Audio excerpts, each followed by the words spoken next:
stories that I have read and heard about this place were shocking and horrifying, to say the least.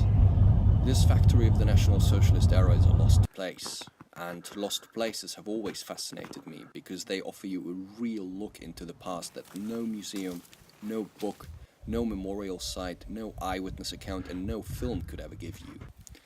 I went to this TNT factory totally on my own, and as generally in lost places there were of course no signs and no guides explaining you anything. So understandably I was asking myself a lot of questions. How can a place like this from the Nazi era survive into our days? Why was it not destroyed or rebuilt into anything different? Who were the people working here under National Socialist rule? But the question that I was mostly asking myself there was, what the fuck?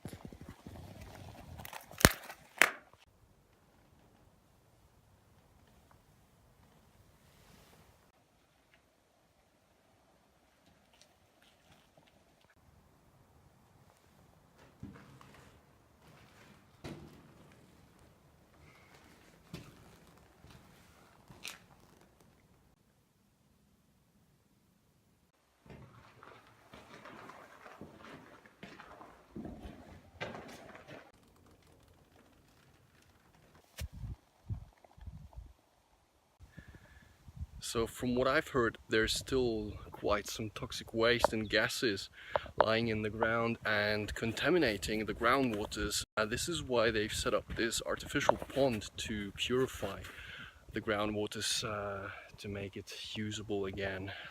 It's quite recent, let's hope it works.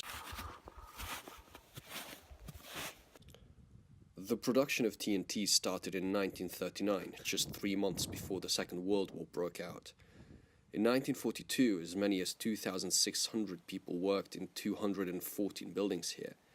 In 1943, the factory was producing 28,000 tons of TNT yearly, making it the largest explosives factory of the German Reich.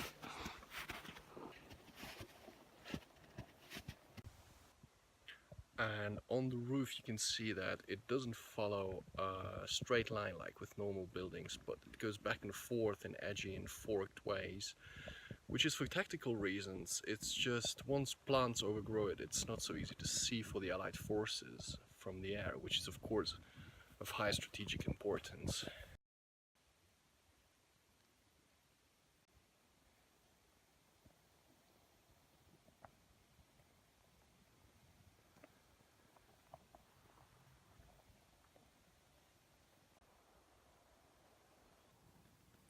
So the question arises, who were the people working in this factory? Given that the site is located in a mining area, the Nazis employed former mine workers here. However, the more dangerous and unhealthy jobs were, as you might have guessed, carried out by forced laborers and prisoners of war.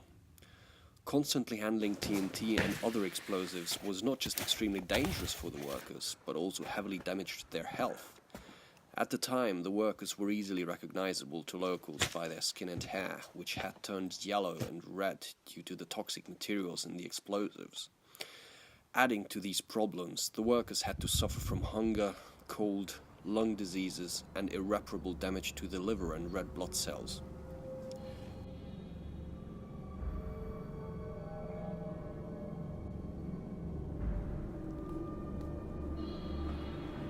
Accidents occurred repeatedly.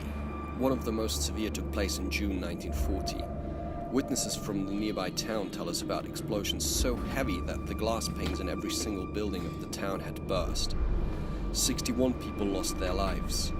The workers who had been near the explosion site at the time were pushed through the barbed wire fences, making it impossible to identify their bodies.